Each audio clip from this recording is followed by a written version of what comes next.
કોટ વિધેય અને તેનું પ્રતિવિધેય.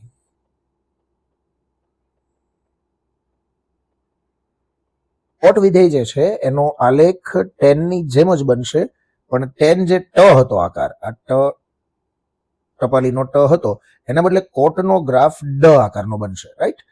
જોઈએ કઈ રીતે બને છે. તો સૌથી પહેલા તો કોટ થીટા બરાબર તમે શું લખી શકો છો? કોટ theta is equal two cos theta upon sine theta. હવે જો સાઇનની કિંમત 0 હોય તો કોટ થીટા અવ્યાખ્યાયિત થઈ જશે. એટલે કે મારે શું કરવાનું છે? આર માંથી સાઇન જે જગ્યાએ 0 બને છે, એટલે કે સાઇનના શૂન્યનો ગણ જે છે એ માઇનસ કરવો પડશે. તો સાઇન 0 ક્યાં બનશે? એકમ વર્તુળ પર આ બિંદુ અને આ બિંદુ, આ બે બિંદુ એ સાઇન 0 બને. અને એ કયા આવશે? 0, પાઈ, 2 પાઈ, 3 પાઈ, 4 પાઈ, ટૂંકમાં પાઈના બધા જ ગુણક આવશે. બરાબર? 1 પાઈ, 2 પાઈ, 3 પાઈ, 4 પાઈ, 5 પાઈ, એવી રીતે. એટલે કે વ્યાપક રીતે કે પાઈ. મારે આર માંથી કે પાઈ બાદ કરવું પડશે, જ્યાં કે બિલોંગ્સ ટુ શું હશે? ઝેડ. આ બનશે કોટનો જનરલ ફોર્મેટમાં પ્રદેશ. તો આપણે કોટ વિધેય સૌથી પહેલા વ્યાખ્યાયિત કરીએ. કોટ ફ્રોમ આર માઇનસ કે પાઈ, જ્યાં કે બિલોંગ્સ ટુ ઝેડ થી લઈને કોટનો આન્સર ગમે તે હોઈ શકે, આર હોઈ શકે. F of x is equal two coat x. ચલો આનો આલેખ દોરીએ તો ખૂબ જ ઇન્ટરેસ્ટિંગ આલેખ છે આનો પણ. સૌથી પહેલા આપણે એક્સ અક્ષ અને વાય અક્ષ ડ્રો કરી દઈએ છીએ. હવે તમે જોવા જાઓ આમ તો વાય અક્ષ એટલે કે ખરેખર ધારો કે હું અહીંયાથી વાય અક્ષ આ દોરું છું, તો વાય અક્ષ એટલે એક્સ ઇઝ ઇક્વલ ટુ 0 રેખા થાય ને. આ એક્સ ઇઝ ઇક્વલ ટુ 0 રેખાને ખરેખર આપણે દૂર કરવી પડશે. કારણ કે જો હું કે ઇઝ ઇક્વલ ટુ 0 મૂકી દઉં તો 0 ઇન્ટુ પાઈ બરાબર 0, આર માઇનસ 0, 0 આપણે કેન્સલ કરવાનો છે. એટલે હું એને થોડું અલગ કલરથી અહીંયા ડ્રો કરું છું. ખરેખર વાય અક્ષને તમે ઇન્ક્લુડ કરી શકશો નહીં. બરાબર? વાય અક્ષ અને એક્સ અક્ષ. ચલો ત્યારબાદ જમણી બાજુ આગળ વધીએ તો 0 ની બાજુમાં આવશે π/2 જેનો સમાવેશ થશે. ત્યારબાદ પાઈ જેનો સમાવેશ નહીં થાય. નહીં થાય એટલે આપણે એને તૂટક લાઈન દ્વારા દર્શાવીએ છીએ. ત્યારબાદ આવશે 3π/2 જેનો સમાવેશ થશે અને 2π જેને આપણે અહીંયાથી દૂર કરીશું. ચલો એક્સ અક્ષની ડાબી બાજુ આવીએ, ઉગમ બિંદુની ડાબી બાજુ. તો -π/2 આવશે પહેલા, જેનો સમાવેશ થશે. એની બાજુમાં આવશે -π, જે ખરેખર આપણે દૂર કરવાનું છે. ત્યારબાદ આવશે -3π/2 જેનો સમાવેશ થશે અને છેલ્લે -2π જેને આપણે દૂર કરીશું. ચલો કોટ 0 અવ્યાખ્યાયિત થાય. ખરેખર અહીંયા વાય અક્ષ ડ્રો કરેલો છે, પણ આ એક તૂટક લાઈન સમજો, આમાંથી આલેખ પસાર થઈ શકે નહીં. આ બિંદુ છે π/2, કોટ π/2 ઇઝ ઇક્વલ ટુ 0. એટલે કે આ જે બિંદુ મેં ડ્રો કરેલું છે એમાંથી ગ્રાફ પસાર થાય છે, અને આ તૂટક લાઈન અને આ તૂટક લાઈનની વચ્ચે હશે ગ્રાફ. તો કોટ 0 એ અવ્યાખ્યાયિત બને. ઇનપુટ ખરેખર તમે 0 આપી નથી શકતા, પણ જો તમે કોટ 0 ગણો તો એ અવ્યાખ્યાયિત થશે. ઉપર આવશે અહીંયા આલેખ. અહીંયાથી કોટની કિંમત ઘટતી ઘટતી ઘટતી 0 π/2 આગળ, અને ત્યાંથી ઘટતી ઘટતી નેગેટિવ સાઈડના ઇન્ફિનિટી સુધી જશે. એટલે કે ડ આકારનો એનો ગ્રાફ બનશે, જે આપણે આ રીતે ડ્રો કરી શકીએ છીએ. કોટ π/2 0 થશે અને ત્યાંથી પાછો ગ્રાફ અવ્યાખ્યાયિત તરફ આગળ વધશે. આ બિંદુ છે અહીંયા π/2 અને અહીંયા આ બિંદુ નથી. બરાબર?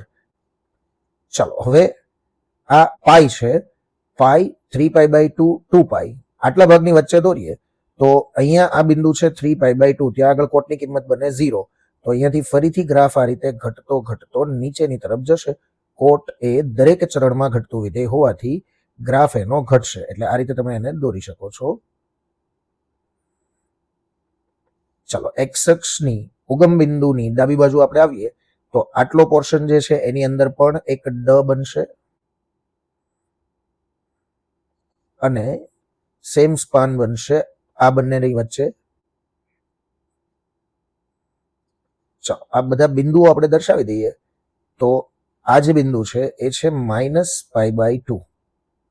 અહીંયાથી આ બિંદુ આપણે કેન્સલ કરીશું, જે છે -π. ત્યારબાદ આ બિંદુ -3π/2 અને અહીંયાથી આ જે બિંદુ કેન્સલ થશે એ થશે -2π. પાઈના ગુણકો આપણે દૂર કરવાના છે. ચાલો અહીંયાથી પણ આ બિંદુ જે દૂર થશે એ છે પાઈ. આ બિંદુ જેનો સમાવેશ થશે 3π/2 અને આ બિંદુ આપણે કાઢી નાખીશું એ બનશે +2π. રાઈટ, તો આ થઈ ગયો કોટ વિધેયનો આલેખ. આલેખનું તમે ઓબ્ઝર્વેશન કરો એટલે ડ આકારનો આલેખ બનશે. જો આ દરેક સ્પાન છે એ ડ આકારના છે. રાઈટ, હવે એમાંથી તમે એક સમક્ષિતિજ રેખા દોરો એટલે અસંખ્ય બિંદુઓમાં છેદે કટ કરે ગ્રાફને, તો એ ગ્રાફ ઓબ્વિયસલી એક નથી. તો એક કરવા માટે શું કરશું, એનો પ્રદેશ જે આખો એક્સ અક્ષ એમાંથી પાઈના ગુણક આપણે કાઢી નાખેલા છે, તો એ જે આપણે કન્સિડર કરેલો છે આખો પ્રદેશ, એના બદલે આ નાના નાના જે ટુકડાઓ છે એટલો પ્રદેશ લઈ શકાય. તો અહીંયાથી લઈને 0 થી લઈને પાઈ સુધીનો ભાગ આપણે કન્સિડર કરીએ, પણ એમાં 0 અને પાઈનો સમાવેશ નથી થતો એટલે ઓપન બ્રેકેટ બનાવીશું. તો પહેલા તો આપણે લખી શકીએ કે અહીં કોટ વિધેય આર પર વ્યાપ્ત છે, પરંતુ તેનો જે આપણે પ્રદેશ લીધેલો છે r-k પાઈ, જ્યાં k બિલોંગ્સ ટુ z, પર એક નથી. ચાલો એક નથી તો એને બનાવવું પડશે, એટલે કે એના પ્રદેશના ટુકડા કરવા પડશે. -2π થી -π ઓપન બ્રેકેટ, -π થી 0, 0 થી પાઈ, પાઈ થી 2π, આ ટાઈપના ટુકડા તમે કરશો તો એટલા ભાગની અંદર કોટ વિધેય એક થશે. જો કોટના પ્રદેશને આપણે સ્ટાન્ડર્ડ ટુકડો લઈએ 0 થી પાઈ પૂરતો મર્યાદિત કરવામાં આવે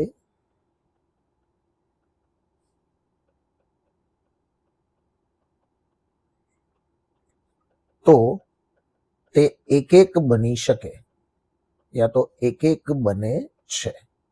હવે કોટ ઓલરેડી વ્યાપ્ત વિધેય તો હતું જ, સાથે સાથે એક પણ બની ગયું આ પ્રદેશ પર. માટે એક અને વ્યાપ્ત હોય એવું કોટ વિધેય વ્યાખ્યાયિત કરીએ તો કોટ જેનો મર્યાદિત પ્રદેશ છે ઓપન 0 થી પાઈ થી લઈને વિસ્તાર r, f(x) = કોટ x, જે એક અને વ્યાપ્ત વિધેય છે.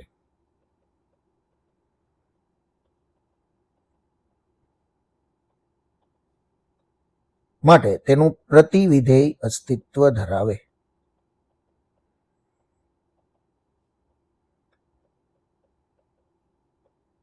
ચાલો પ્રતિવિધેય મળે છે તો આપણે એનો પ્રતિવિધેય મેળવીએ. પ્રતિવિધેય, કોટનું પ્રતિવિધેય એ બનશે કોટ ઇનવર્સ, જેનો પ્રદેશ અને સહપ્રદેશ એ કોટના પ્રદેશ અને સહપ્રદેશને આપણે અદલા બદલી કરીશું, એનાથી મળશે. એટલે cot inverse from r to open bracket 0 થી pi, f inverse of x = cot inverse x. આ થઈ ગયું કોટ વિધેયનું પ્રતિવિધેય, જેનો આપણે આલેખ દોરીએ તો ફરીથી યાદ કરો, જે પ્રદેશ છે એને એક્સ અક્ષ પર લેવાનો છે, એટલે એક્સ અક્ષ પર આખો r લેવો પડશે, અને સહપ્રદેશ ને મારે વાય અક્ષ ઉપર લેવો પડે 0 થી પાઈ. એટલે અહીંયાથી હું ધારો કે વાય અક્ષ દોરું તો ઉપર અહીંયા નીચે 0 છે, ઉપર પાઈ, વચ્ચે હશે π/2, એટલે એક્સ અક્ષની ઉપરની તરફ આખો ગ્રાફ બનવાનો છે. તો એનો આપણે આલેખ દોરીએ. આ છે એક્સ અક્ષ અને આ છે વાય અક્ષ. ચલો એક્સ અક્ષ પર પ્રદેશ એટલે કે આખો r લેવાનો છે, અને વાય અક્ષ ઉપર 0 અને પાઈ વચ્ચેની સંખ્યાઓ લેવાની છે. ધેટ મીન્સ કે આ 0 પણ મારે નથી લેવાનું. એક્સ અક્ષ એ તૂટક લાઈન આવશે, જેનો સમાવેશ ન કરી શકીએ. સાથે સાથે પાઈનો પણ સમાવેશ નથી કરવાનો. ધારો કે હું પાઈ અહીંયા ડ્રો કરું છું, આ બિંદુ છે પાઈ, અહીંયા છે બિંદુ ઉગમ બિંદુ O. આ બંને બિંદુઓનો સમાવેશ નથી થવાનો, ઓપન બ્રેકેટ છે એટલા માટે. તો આપણે બંને બિંદુઓને ત્યાંથી દૂર કરીએ તો મને આ રીતે કંઈક ગ્રાફ મળે છે, અને 0 અને પાઈ ની વચ્ચે π/2 આવશે, જેનો આની અંદર સમાવેશ થાય છે. એટલે કે મારે એક સળંગ રેખા દોરવાની થશે π/2 વાળી. હવે 0 અને પાઈ જે છે આ બંનેનો સમાવેશ નથી થતો, ઓપન બ્રેકેટ છે. એટલે આ 0 વાળી અને પાઈ વાળી જે સમક્ષિતિજ રેખાઓ છે એ તૂટક રેખાઓ દોરવી પડશે, જે આપણે થોડી વારમાં કમ્પ્લીટ કરીએ. હવે કોટનો જે આલેખ છે 0 થી પાઈમાં, 0 થી લઈને પાઈમાં કોટનો આલેખ, એનો આકાર નક્કી કરો કયો છે, ડગલાનો ડ આકાર છે. તો કોટનું પ્રતિવિધેય બનશે ટપાલીનો ટ આકારનું, એટલે કે પ્રતિવિધેય હું આ રીતે અહીંયાથી ડ્રો કરી શકું છું. તો આ થઈ ગયું કોટ એક્સ નું પ્રતિવિધેય કોટ ઇનવર્સ એક્સ. ખૂબ જ ઇમ્પોર્ટન્ટ એવી બે નોટ છે કોટ માટે પણ, જેમાં number 1, cot inverse of cot x is equal to x obviously, પણ એક્સ ક્યાં હોવો જોઈએ? કોટના મર્યાદિત પ્રદેશમાં હોવો જોઈએ, અને કોટનો મર્યાદિત પ્રદેશ છે ઓપન બ્રેકેટ 0 થી પાઈ. ત્યારબાદ number 2, cot of cot inverse x is equal to x લખી શકાય, પણ ક્યારે?